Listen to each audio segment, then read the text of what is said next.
One of the questions that we often get is whether H.265 is going to be a game changer for digital video.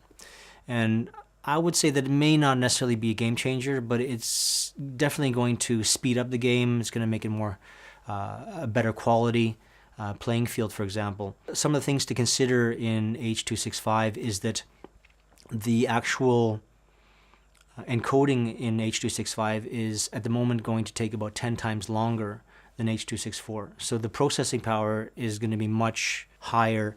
Either we're going to have a processor that's 10 times stronger to encode at the same speed as H.264, or with the same processor it's going to take 10 times longer. But the other thing to consider is that if we're going to be using H.265 for 4K, and 4K is 4 times bigger than HD, then an encoding of H.264 at HD compared to encoding 4K at H.265, that's going to take 40 times longer.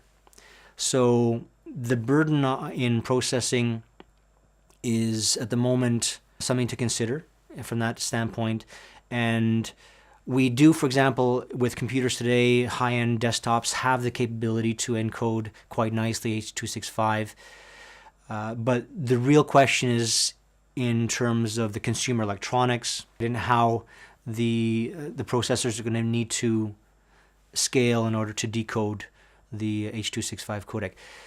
Decoding is a little bit better because the decoding is going to take about 2 to 3 times longer than H.264, but that's at the same resolution. Of course, when we're getting into 4K, then that 2 times goes to 8 times.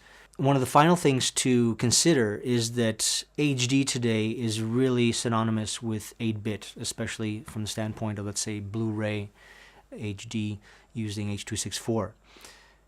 There is discussions whether 8-bit will actually be acceptable from a 4K perspective, and actually 10-bit will probably be the standard for 4K. Likely we're seeing a scenario where 10-bit will be synonymous with 4K content at H.265.